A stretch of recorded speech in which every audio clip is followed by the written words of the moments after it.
Então, bom dia a todos nesse sábado de muito calor.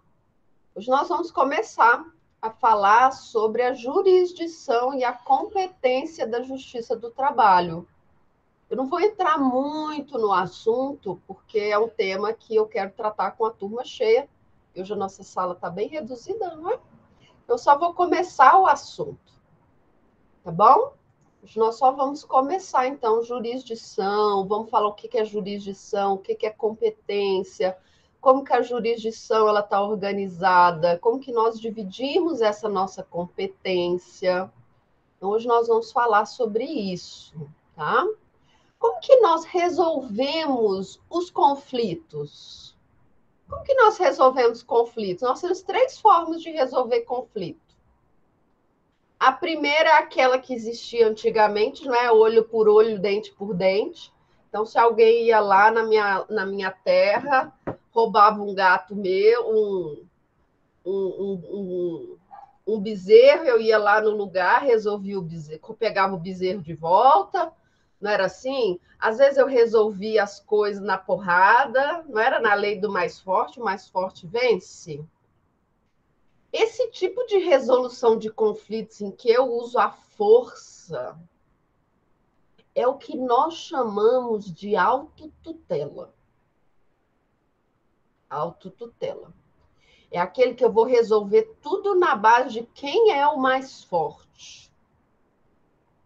Tá? Essa é a forma adequada hoje, nós que vivemos numa sociedade de direito, numa sociedade que tem regras. Essa é a forma que nós temos de resolver? Não.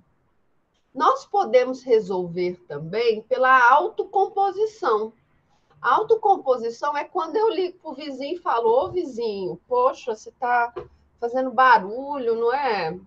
Vamos resolver isso aí de um jeito. Eu quero dormir, eu trabalho, eu estudo. Aí quando chega a noite, fica essa barulheira aí na sua casa, vamos resolver? E nós também temos a heterocomposição. É quando eu chamo uma terceira pessoa para me ajudar a resolver esse conflito. A autocomposição e a heterocomposição são as formas modernas de se resolver conflitos. Tá bom? A heterocomposição é aquela que nós vamos ter a arbitragem e o uso do poder judiciário. Não é quando eu chamo um terceiro para ele chegar e resolver aquela lide para mim.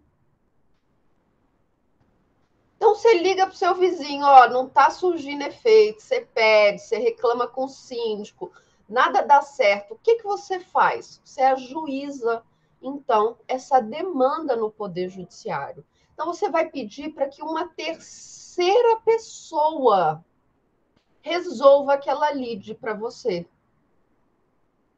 A autocomposição também é uma forma moderna de se resolver litígios? É quando nós tentamos a mediação, a conciliação, é você tentar resolver aquela lide por você mesmo, pelas partes, sem a intervenção, sem a decisão de uma outra pessoa.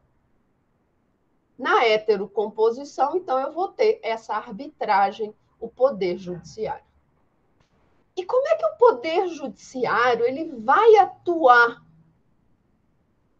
sobre essa jurisdição? Como que ele vai atuar sobre esses conflitos? E aí ele vai atuar num negocinho chamado jurisdição. O que é essa jurisdição? A jurisdição é um poder, mas ao mesmo tempo é um dever que o Estado tem sobre todas as pessoas que vivem ali no seu território, que vivem sob a sua gestão. Então, quando eu falo, quando vocês estão vendo lá em direito internacional, não é? Organização dos estados, como que os estados surgem, quais são os requisitos, não é, do estado? Aí a professora falou assim: um dos requisitos do estado é o governo e a soberania. O que é essa soberania? É você poder decidir sobre aquela gestão interna. Mas a gestão interna também inclui ser o poder judiciário. Também inclui esse dever, esse poder de resolver os conflitos. Então, o Estado ele vai ter esse poder-dever de resolver os conflitos que ocorrem dentro do nosso território. Dentro do lugar em que eu posso falar, olha, isso aqui é de competência do poder brasileiro. Eu não posso falar só território, né? Porque se tiver um navio brasileiro, vocês vão ver isso lá em direito internacional, né? Um navio de bandeira brasileira, ele está em águas internacionais, acontece um crime.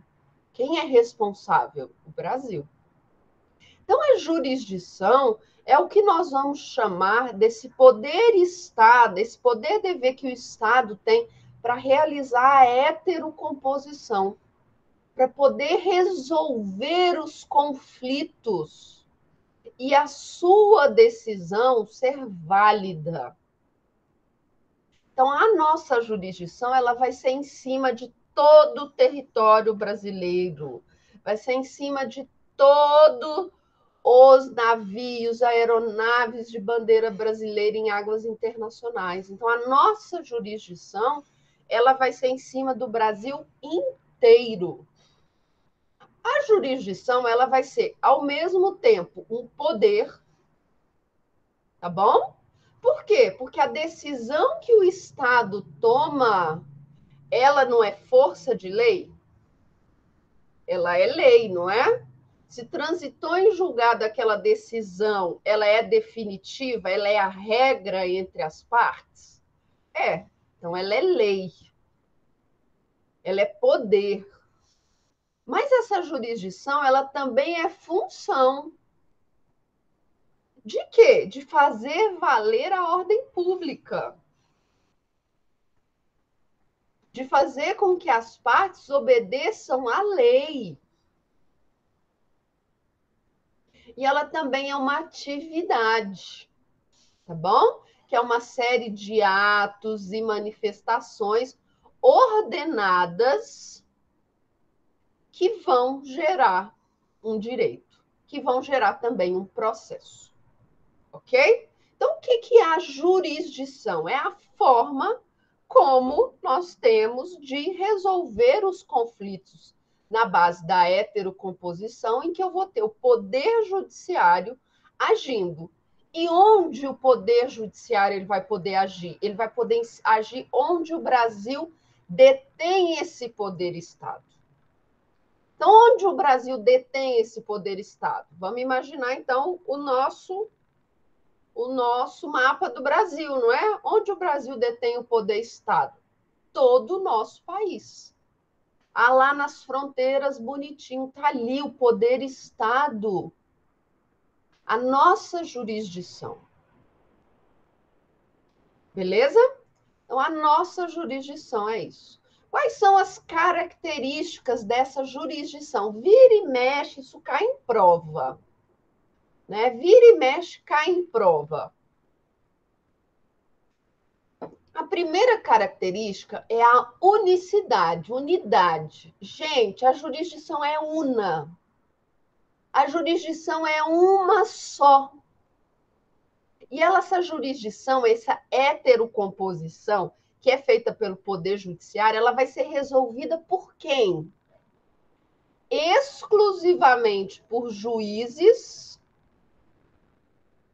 e órgãos colegiados. Então, quem que exerce a jurisdição no Brasil? Juízes, desembargadores, ministros. Mas a jurisdição, ela é una.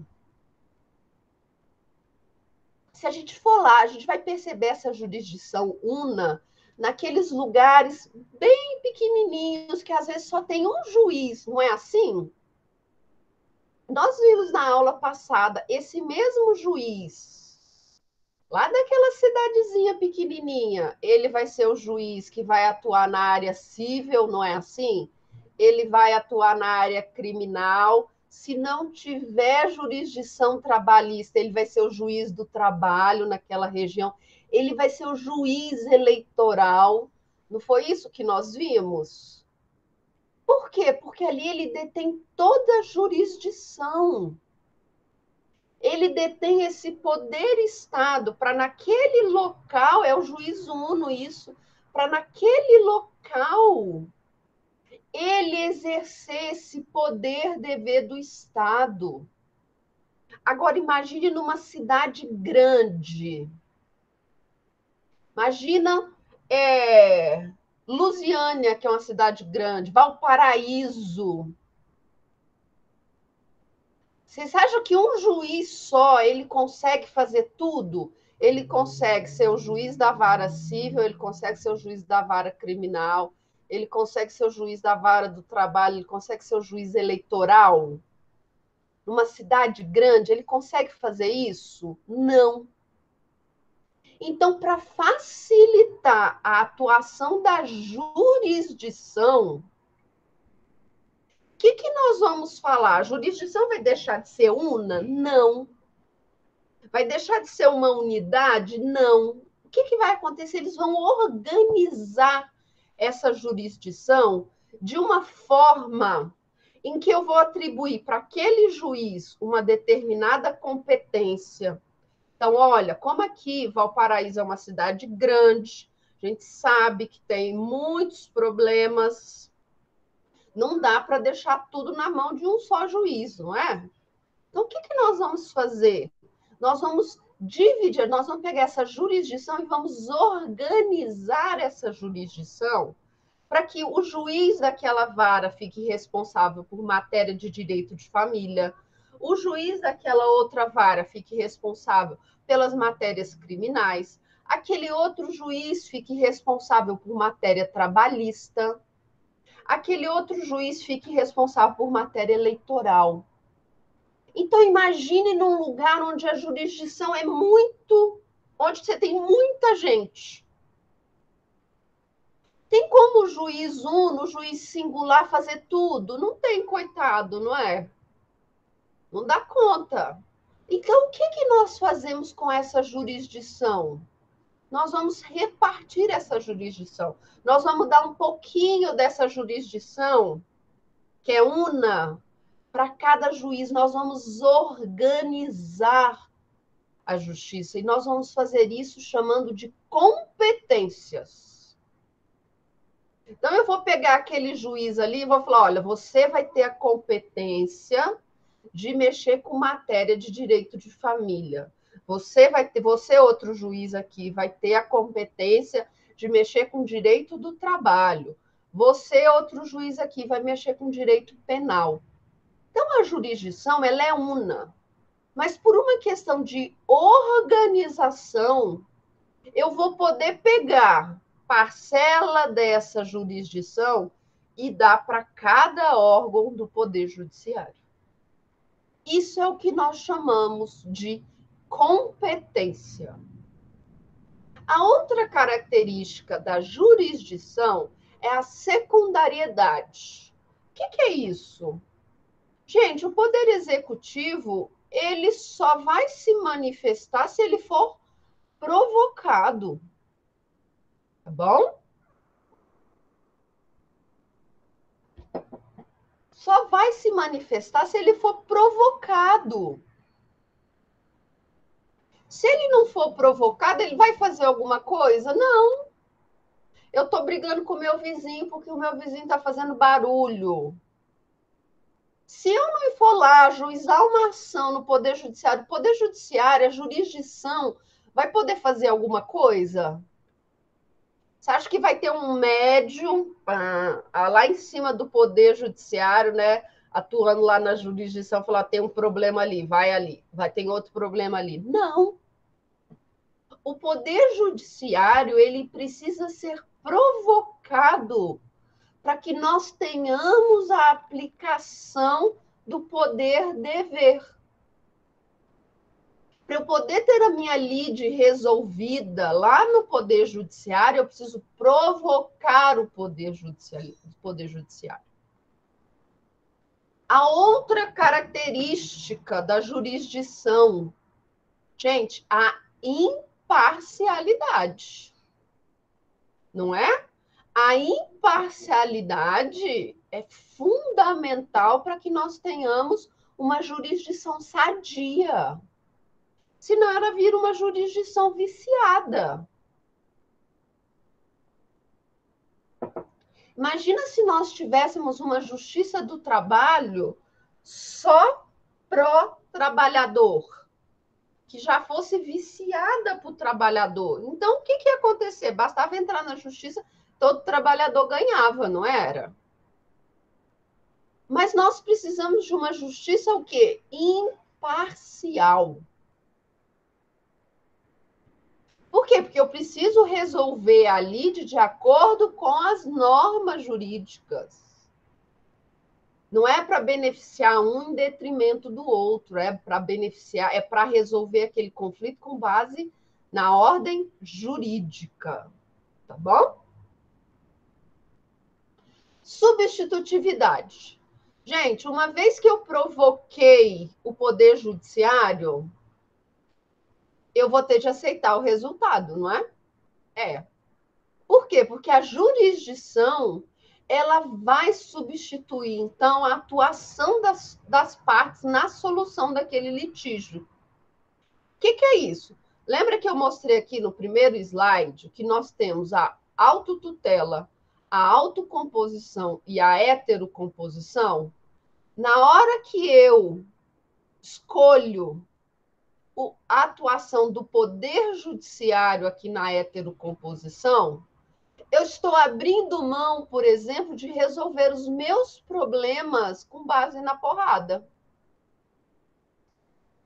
Eu estou abrindo mão, por exemplo, de resolver essa lide por meio de uma autocomposição. Mas eu posso firmar um acordo depois de ajuizar uma ação em juízo? Posso. Mas e se eu não firmar um acordo, eu vou ter de aceitar a decisão judicial? Vou. Mesmo eu sendo mais forte, Então, a outra característica, a substitutividade, vai dizer o seguinte: uma vez que eu aceitei a jurisdição, eu vou ter de abrir mão do quê? Da autotutela, de resolver as coisas na base da porrada. Ok? Além disso, nós vamos chamar a jurisdição de contenciosa ou voluntária. Gente, espera aí, que agora minha gata aqui resolveu chamar atenção.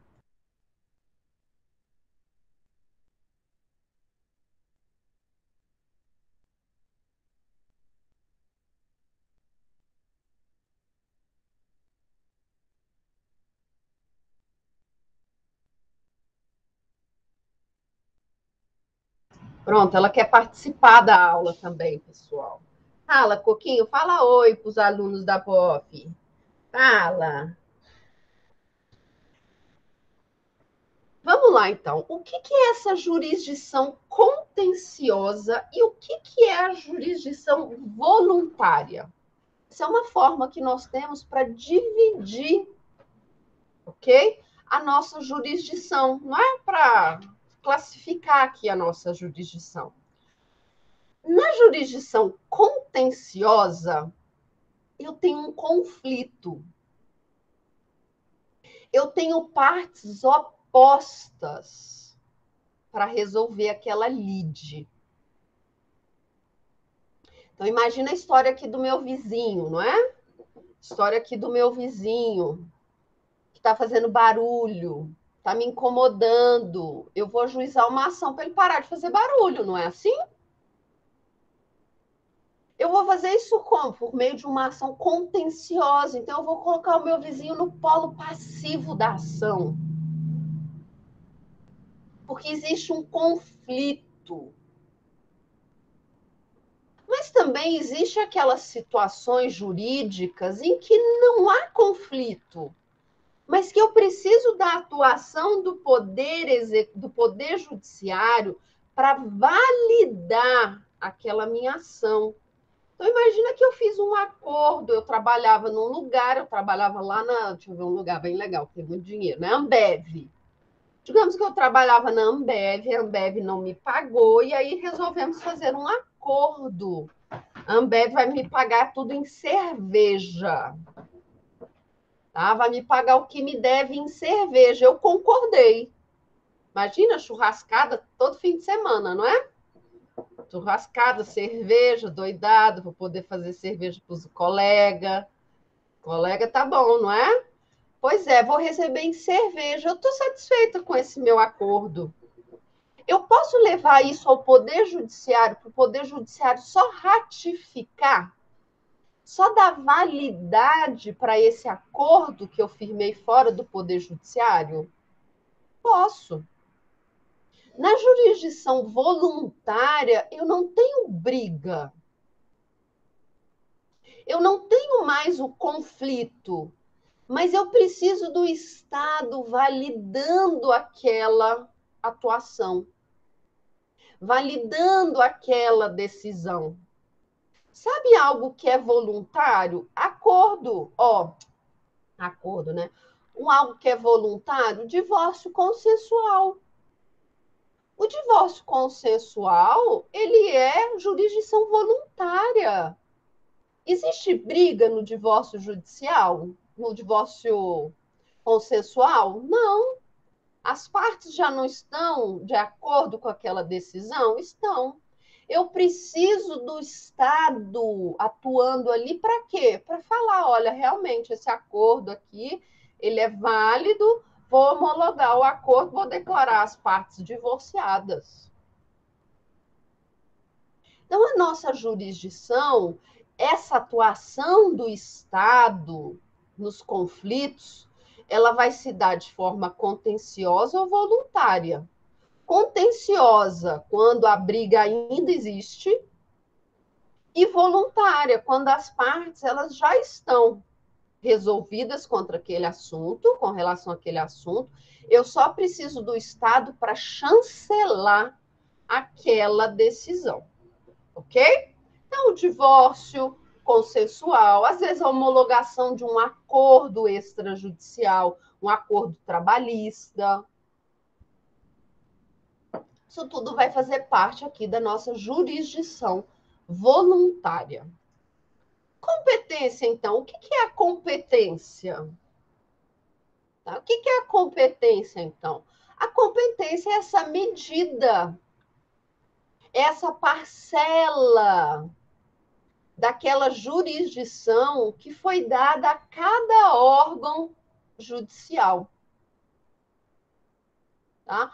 É a delimitação do exercício daquela jurisdição.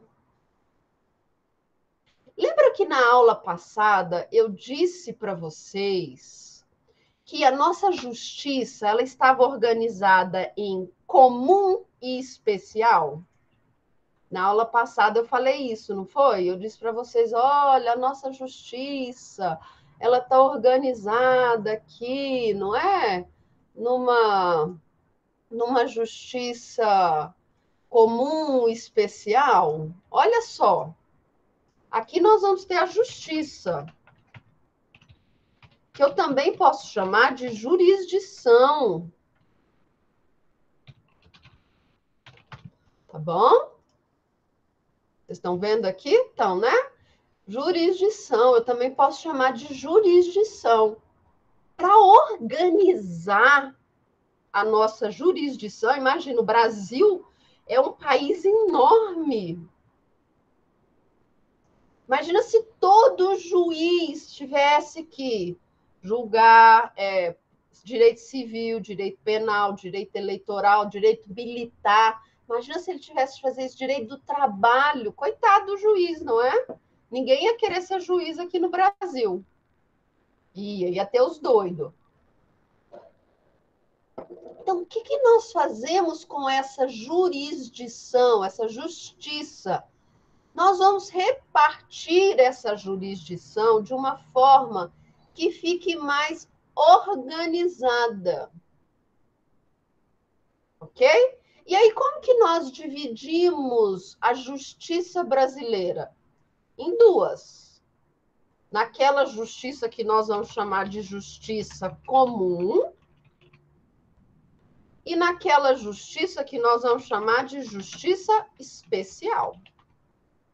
Não foi isso que nós vimos na aula passada? A nossa justiça comum, por sua vez, ela está dividida em duas. Não é assim? Ela está dividida em duas aqui. A justiça que eu vou chamar de estadual e a justiça que eu vou chamar de federal.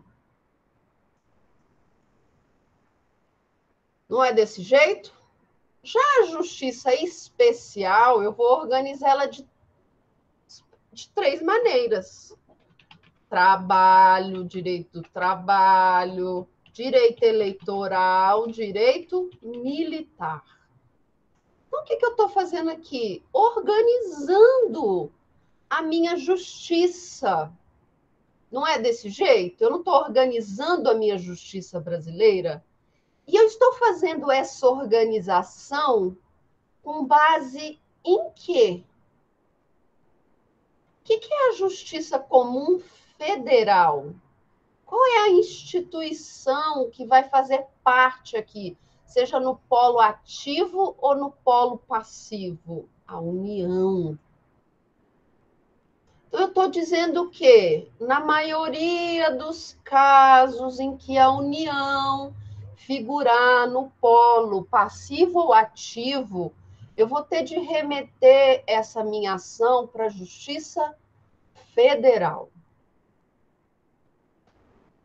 Aí não, aqui eu tenho a Justiça do Trabalho. O que é a Justiça do Trabalho? São aquelas relações trabalhistas.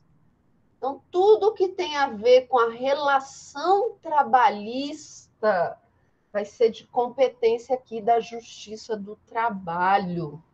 Então, até a organização da nossa justiça, eu faço para facilitar. E eu vou fazer isso por meio das competências. Ok, pessoal? E eu vou fazer isso, então, por meio das competências. Vamos voltar. Quais são os critérios, então, para organização dessa competência? Primeiro, é em razão da matéria. Qual é o assunto que eu estou tratando? Relação trabalhista é matéria. Direito eleitoral é matéria. Não é assim? Então, quando eu tenho determinado assunto, eu vou ter de ajuizar aquela ação lá naquele local, naquele órgão do Poder Judiciário que tem a competência para analisar aquele assunto. Em razão da pessoa, a união. As ações em regra, as ações que têm a união no polo ativo ou passivo, ou suas autarquias, não é assim? Fundações, elas vão ser onde? Na Justiça Federal. Então, eu organizei essa minha competência em razão da pessoa. Eu também posso fazer isso em razão da função que aquela pessoa exerce. Posso fazer também em função da ocupação daquela pessoa. Posso fazer em razão do lugar, que é o que nós chamamos de competência territorial. Sim. Se aquela ação ocorreu ali no município de Valparaíso, a competência vai ser de quem? Do juiz de Valparaíso, não é verdade? Não, aquilo ali foi lá em Paracatu, vai ser competência de quem? Do juiz lá de Paracatu. É o que acontece aqui na Justiça do Trabalho. Quem é o juiz responsável por analisar as demandas trabalhistas? O juiz do local da prestação do serviço. Então, se a pessoa trabalha em Valparaíso, quem vai ser o juiz responsável por julgar aquela lide trabalhista? O juiz de Valparaíso, tá bom? E em razão do valor da causa. Vamos lembrar lá da justiça comum. Se eu tenho ações até 40 salários mínimos, eu posso ajuizar essa ação onde? No juizado especial, não é verdade? Então, o que eu estou fazendo? Eu estou dividindo a jurisdição pelo valor da causa. Então, aquelas causas até 40 salários mínimos, eu vou poder ajuizar num órgão especial que vai atender as ações até 40 salários mínimos. Aqui na Justiça do Trabalho, o mesmo juiz que julga a ação de até 40 salários mínimos é aquele que vai julgar ações de R$1 milhão. A diferença para a gente com relação ao valor da causa é só para o rito processual que vai ser aplicado naquela causa. Então, aqui na Justiça do Trabalho, valor da causa não vai remeter o meu processo para um outro órgão julgar. É o mesmo juiz que julga as ações de R$10 mil, é o mesmo juiz que vai julgar as ações de R$1 milhão. A diferença vai ser o rito processual dessas duas ações. Combinado? Então, a nossa competência ela vai ser dividida assim, tá bom? Em razão da matéria, em razão da pessoa, da função exercida, do lugar e do valor da causa. A competência ela pode ser classificada em originária ou derivada. O que é aquela competência originária? O que é competência originária? Competência originária é aquela competência que é atribuída a um órgão. É ele que vai analisar aquela causa em primeiro lugar. Aqui na Justiça do Trabalho, em regra, quem tem a competência originária? O juiz do trabalho. Então, aqui na Justiça do Trabalho, em regra, a competência originária vai ser do juiz do trabalho, aquele que está lá na vara do trabalho, aquele que está no primeiro grau de jurisdição. Mas nós temos situações em que a competência originária vai ser de outro órgão? Vai. Dissídio coletivo. Imagine que os metroviários do Distrito Federal resolvam entrar em greve. Já estão em greve há 4 meses. Quem é responsável por analisar esse dissídio coletivo em primeiro lugar? O Tribunal Regional do Trabalho. Agora, imagine que seja uma greve grande. Greve dos motoristas de ônibus do DF e do entorno. Eu tenho 2 tribunais regionais distintos envolvidos nessa greve. Eu tenho o Tribunal Regional do Trabalho do Distrito Federal e Tocantins, e eu tenho o Tribunal Regional do Trabalho de Goiás. Quem é responsável por julgar em primeiro lugar essa lide que envolve trabalhadores de Goiás e do Distrito Federal? O TST. Então, o que é a competência originária? É aquela competência que foi designada para um órgão analisar aquela situação em primeiro lugar. E o que é competência derivada? É a possibilidade de um órgão analisar aquela causa em fase recursal. Então, a competência derivada é atribuída a um órgão para reanalisar uma decisão. Isso é competência derivada. Ok? Então, a competência originária é aquela que eu falo, a primeira pessoa que vai analisar aquela causa é fulano de tal, é aquele órgão. O que é a competência derivada? É o poder de revisar, reanalisar aquela decisão. É o poder que nós normalmente damos aos tribunais, para o tribunal fazer o quê? Reanalisar aquela causa. Nós também dividimos a nossa competência em exclusiva e concorrente. O que é competência exclusiva? Competência exclusiva é quando eu só posso ajuizar aquela ação naquele órgão jurisdicional.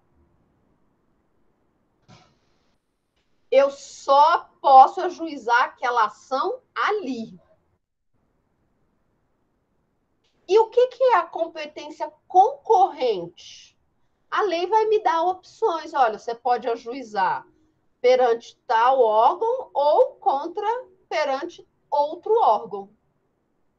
Na exclusiva, só um órgão tem competência para analisar aquela situação jurídica. Ok? Na concorrente, vários órgãos, 2 ou mais órgãos, são aptos para julgar aquela lide. Ok? Então, competência originária e derivada é quem pode analisar a causa em primeiro lugar. Derivada é o poder de reanalisar a causa. Competência exclusiva, só aquele órgão pode julgar. Competência concorrente, eu posso dar, a lei vai dar mais opções para eu poder ajuizar aquela ação. Nós também vamos ter aquilo que nós chamamos de competência absoluta e competência relativa. O que é competência absoluta? Competência absoluta é uma competência que foi criada em função do poder público. O que isso significa? Eu não posso escolher se eu quero aplicá-la ou não. Eu não posso escolher se eu aplico ou se eu deixo de aplicar. Por quê? Porque eu sou obrigada a observar aquela competência absoluta. Ok? Nós sabemos, lá no direito civil, que a competência absoluta ou a incompetência absoluta, ela pode ser alegada em qualquer momento, em qualquer instância. Não é assim? Inclusive ex officio. Então, digamos que lá na Justiça Civil, fulano ajuizou uma ação, vamos na Justiça Penal, não é? Lá na Justiça Penal tem um processo tramitando. Lá no STF, o ministro do STF olhou o processo e falou assim: Ih, isso aqui está prescrito. Prescreveu aqui o direito punitivo do Estado. Não é assim? Prescreveu. Ex officio, ele pode decretar a prescrição? Pode. Aqui na Justiça do Trabalho, não, galera. Aqui na Justiça do Trabalho, para que seja decretado uma competência, uma incompetência absoluta, então, para que eu olhe e fale, olha, isso aqui não é competente, aqui eu tenho uma prescrição, uma decadência, ou eu tenho a incompetência do juízo. Então, para que aqui na Justiça do Trabalho nós tenhamos a decretação de uma incompetência absoluta, eu vou precisar o quê? Pré-questionar a matéria. Ok? Então, aqui eu preciso pré-questionar. O que é isso, pré-questionar? Em algum momento antes, eu, como parte contrária naquela lide, eu vou precisar ter falado, olha, existe uma incompetência nessa questão. Então, lá na justiça comum, ok? Lá na justiça comum, você precisa pré-questionar a incompetência absoluta? Não, o juiz vai fazer isso de ofício. Aqui na justiça do trabalho, eu preciso pré-questionar? Preciso. E quais são os critérios que nós vamos chamar de competência absoluta? Em razão da matéria, em razão da pessoa e em razão da função. Imagine que eu ajuize uma ação na Justiça do Trabalho que não verse sobre matéria trabalhista. Imagina que eu ajuizei na Justiça do Trabalho uma ação eleitoral. Quem que tem que alegar que não é competência da Justiça do Trabalho julgar aquela ação eleitoral? A parte contrária. Tá bom? O juiz vai poder fazer isso de ofício? Não, não vai. E o que é a competência relativa? É quando eu priorizo a vontade das partes. Tá? A lei vai definir o juízo, mas as partes podem modificar. E aqui, a incompetência relativa, ela vai ser sempre indicada. Ela nunca vai poder ser ex officio, seja na justiça comum, seja aqui na justiça especial. E qual é o momento em que eu vou trazer a incompetência relativa como preliminar de contestação? Então, lá na minha preliminar de contestação, eu vou alegar que existe uma incompetência relativa. Porque se eu não fizer essa incompetência, eu não declarar lá na minha contestação a incompetência relativa, significa o quê? Que eu concordo com aquela situação. Porque eu tenho a possibilidade de avisar, olha, esse juiz aqui, ele é incompetente relativamente para analisar esse ato. Eu quero que remeta para o juiz competente. Se eu não falo absolutamente nada, pressupõe o quê? Que eu aceito. Isso vai existir, gente, principalmente na competência em razão do território. Aqui na Justiça do Trabalho, a nossa competência vai ser exercida pelo local da prestação de serviço. Então, vamos lá. Eu trabalho, né, na Ambev. A Ambev fica ali no Gama, não é? Trabalho ali na Ambev. Vou todo dia para o Gama trabalhar, pega ali o trânsito, né, da 040, vou para o Gama, trabalho. Fui demitida. Onde eu devo ajuizar a minha ação trabalhista? No Gama. Mas eu moro em Lusiânia. Então, eu moro em Lusiânia. Lusiânia fica muito mais fácil para mim. Eu posso ajuizar a ação em Lusiânia? Posso. Se a Ambev não falar absolutamente nada com relação à competência do juiz de Lusiânia, quem vai julgar a minha ação? O juiz de Lusiânia. Ok? Esse fenômeno de aceitar a jurisdição é o que nós vamos chamar de prorrogação da competência, tá bom? Prorrogação da competência. Fiz aqui, trouxe aqui um quadrinho para vocês, falando aqui da competência absoluta e da competência relativa, que vocês vão usar muito aqui na Justiça do Trabalho, tá? Então, fique com esse coisinha aqui na hora da prova. Qual é o momento que eu alego a incompetência absoluta, que é uma matéria de interesse público? A qualquer momento e a qualquer grau de jurisdição, mas desde que eu faça o pré-questionamento. Pode ser conhecida ex officio, a competência absoluta? Pode, mas eu preciso pré-questionar. Sabe onde eu falei isso aqui para vocês?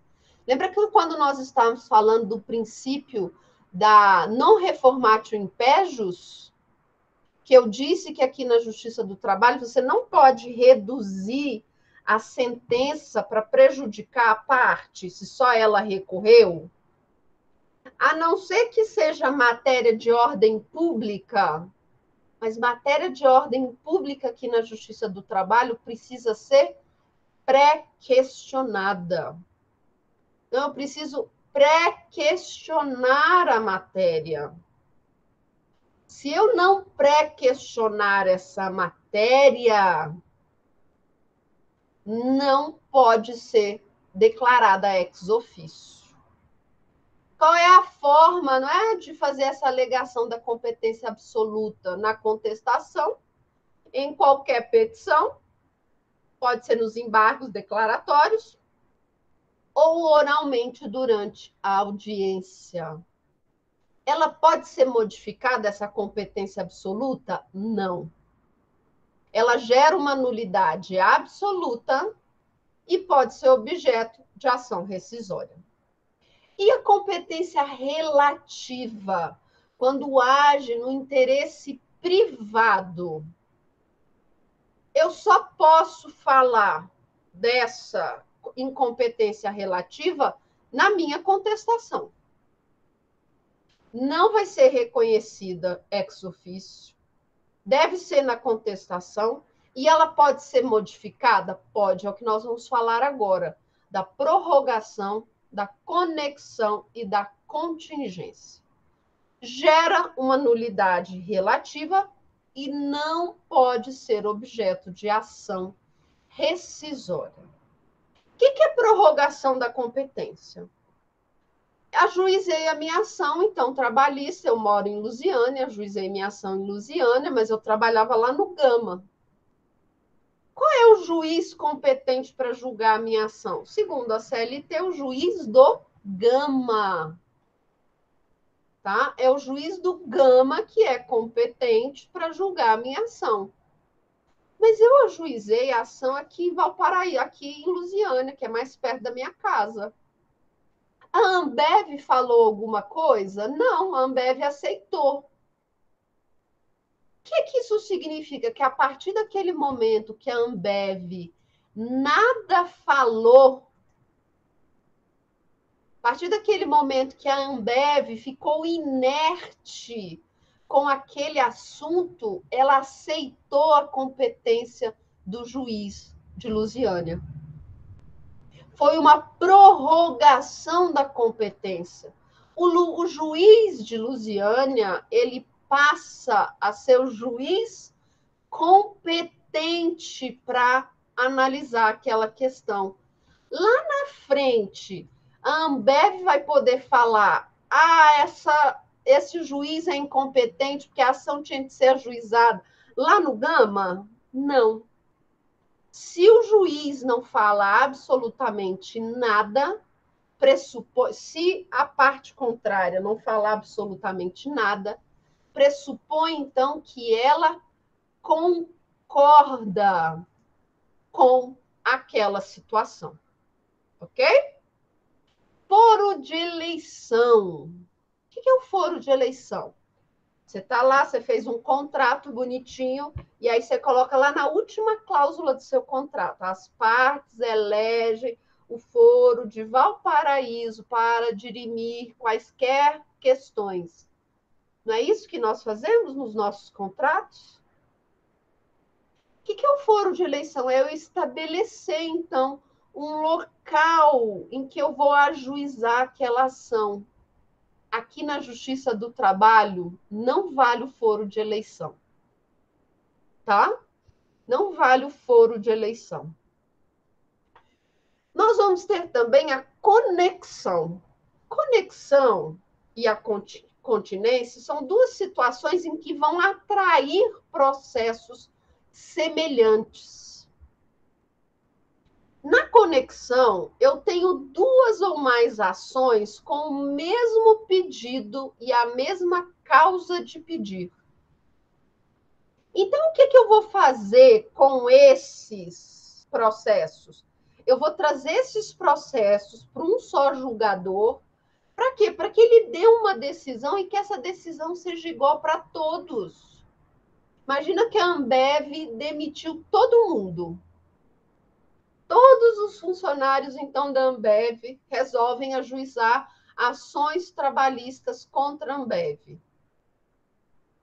Aí cada um vai ajuizar num determinado lugar. Um entra no Gama, outro entra em Santa Maria, outro entra no plano piloto, outro entra em vários lugares.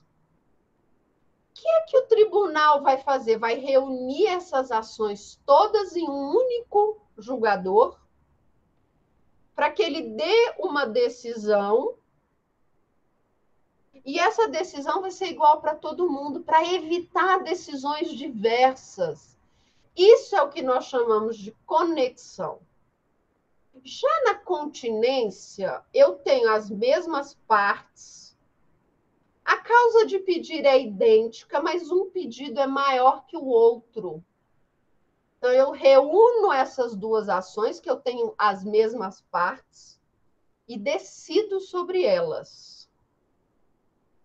Conexão, então, eu tenho causa de pedir e pedido comum, não são as mesmas partes, não precisa ser as mesmas partes. Então, eu junto para quê? Para ter uma decisão idêntica para todas aquelas causas de pedir. E na continência? Na continência, não, eu tenho as mesmas partes, é a mesma causa de pedir, mas o pedido de um processo é maior do que o outro. Então, eu uno esses processos com o mesmo julgador, para quê? Para eu poder decidir de forma que não seja diversa, ok? De forma que não seja diversa as decisões.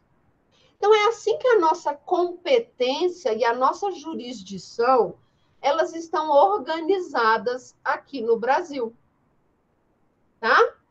Vamos falar um pouquinho, então, da nossa organização aqui na Justiça do Trabalho. Vamos falar da competência em razão da matéria e a competência em razão da pessoa. Eu não vou continuar muito, eu vou parar aqui. Por quê? Porque na aula que vem eu vou ter de falar de novo, então eu vou parar aqui, tá bom? O que é a competência em razão da matéria? É quando nós temos identificadas a causa de pedir, que são os fatos e os fundamentos jurídicos, e o pedido sob determinada matéria. E aí a gente vai ter a justiça especializada ou a justiça comum. A matéria trabalhista, então, os temas que nós vamos chamar de competência da justiça do trabalho, a matéria, estão arrolados lá no artigo 114 da Constituição. A emenda constitucional 45, ela ampliou o rol de atuação da Justiça do Trabalho. Foi a partir, então, da emenda constitucional 45 que a Justiça do Trabalho passou a ser vantajosa para os advogados. É nesse momento aqui que teve aquele boom. Vocês lembram aquele boom? Todo mundo queria ser advogado trabalhista, ganhar muito dinheiro. Hoje não está assim mais não, viu? Mas foi a partir da emenda 45 que teve aquele boom da Justiça do Trabalho. Os advogados trabalhistas estavam ganhando muito dinheiro. Por quê? Porque a nossa matéria trabalhista ampliou. Os temas que podiam ser discutidos pela Justiça do Trabalho, eles cresceram. Então, nós ampliamos o nosso rol de atuação. Então, a razão da matéria, para eu descobrir o que é a matéria, eu preciso ir lá na causa de pedir e no meu pedido. E aí eu vou saber se ela é uma matéria da justiça especializada ou da justiça comum. Mas eu também vou ter a competência em razão da pessoa, que vai envolver quem? A pessoa física ou jurídica que está envolvida na relação processual. Então, quando eu levo em conta a pessoa física ou a pessoa jurídica que está na relação, eu tenho uma competência em razão da pessoa. E é na Justiça do Trabalho, lá no artigo 114, que eu vou ter a competência em razão da matéria e a competência em razão da pessoa. Vamos ver o que diz o artigo 114? Marque o artigo 114. Compete à Justiça do Trabalho processar e julgar as relações oriundas da relação de trabalho, abrangindo os entes de direito público externo e da administração pública direta e indireta da União, dos estados, do DF e dos municípios. Aqui eu estou me referindo a quem? Quem são esses trabalhadores da administração pública direta e indireta? São aqueles servidores seletistas. Sabe quem são os servidores seletistas? Então, aqui eu estou me referindo aos servidores seletistas. Jamais a Justiça do Trabalho não é competente em nenhum momento para servidores estatutários, não, ok? Então, relação de trabalho abrangindo os entes de direito público externos e internos. Aqui eu estou falando daquelas pessoas que trabalham para as embaixadas.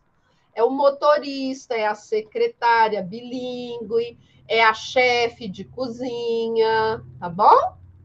As ações que envolvam o exercício de greve, as ações sobre representação sindical entre sindicatos e trabalhadores e entre sindicatos e empregadores, os mandados de segurança, habeas corpus e habeas datas, quando o ato questionado envolver matéria sujeita à jurisdição da Justiça do Trabalho. Nós temos casos de habeas corpus muito legais na Justiça do Trabalho, principalmente de jogador de futebol, tá? Jogador de futebol, às vezes, é vendido para um outro clube e ele não quer ir para o outro clube. Ele não quer, tá? Ele não quer ir para outro clube. Ele está disposto a pagar a multa da rescisão contratual, mas o time que detém o passe dele não quer vendê-lo para o outro time. Ele é obrigado a ir para o outro time que ele não quer jogar? Mesmo ele disposto a pagar a multa? Ser trabalhador é ser escravo? Você é a posse de alguém, ainda que você seja jogador de futebol? Então, nós temos decisões aqui de habeas corpus fantásticos na Justiça do Trabalho, ok? Conflitos de competência entre órgãos com jurisdição trabalhista, ações de indenização por dano moral e patrimonial decorrente da relação de trabalho, as ações relativas às penalidades administrativas impostas aos empregadores pelos órgãos de fiscalização do trabalho, execuções de ofício das contribuições sindicais. Aqui eu estou falando INSS e FGTS, tá bom? E outras controvérsias decorrentes da jurisdição trabalhista. Então, o que é a competência da nossa justiça do trabalho? É tudo isso daqui, gente. É tudo isso daqui. Direito de greve, trabalhador seletista, tá? Cuidado, tá? Cuidado com os servidores da justiça, da administração pública, tá? Vai ser a Justiça do Trabalho que vai analisar a greve de servidor? Depende. É servidor seletista em greve? É, então é a Justiça do Trabalho. É servidor estatutário? É, não é Justiça do Trabalho. Tá bom? Então, a nossa Justiça do Trabalho, com a emenda constitucional 45, ela teve um boom, tá? Ela cresceu enormemente. Ela expandiu e nós tornamos hoje uma justiça que abarca todas essas situações. E a primeira situação que nós vamos ver na segunda-feira é a relação de trabalho. O que é relação de trabalho? Antigamente, a Justiça do Trabalho era responsável pelas relações de emprego, tá? Eram as relações de emprego. E o que era emprego? Era aquela situação que era pessoa física, pessoalidade, continuidade, subordinação, não era assim? Hoje a Justiça do Trabalho está preocupada com a relação de trabalho.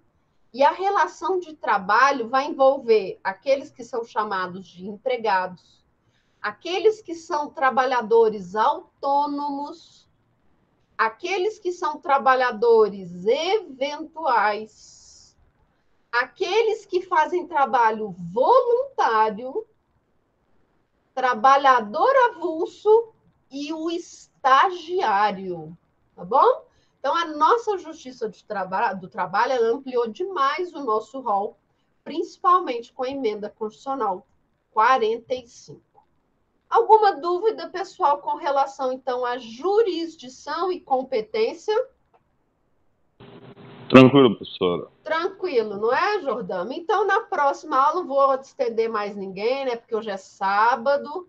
Na próxima aula, nós vamos entrar, então, em relação de trabalho e nós vamos ver todas essas situações de competência da Justiça do Trabalho. Ok? Lembrando ainda que segunda-feira é a nossa primeira atividade avaliativa. Não faltem.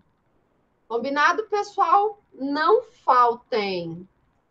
Então, um beijo para todos vocês. Bom resto de fim de semana.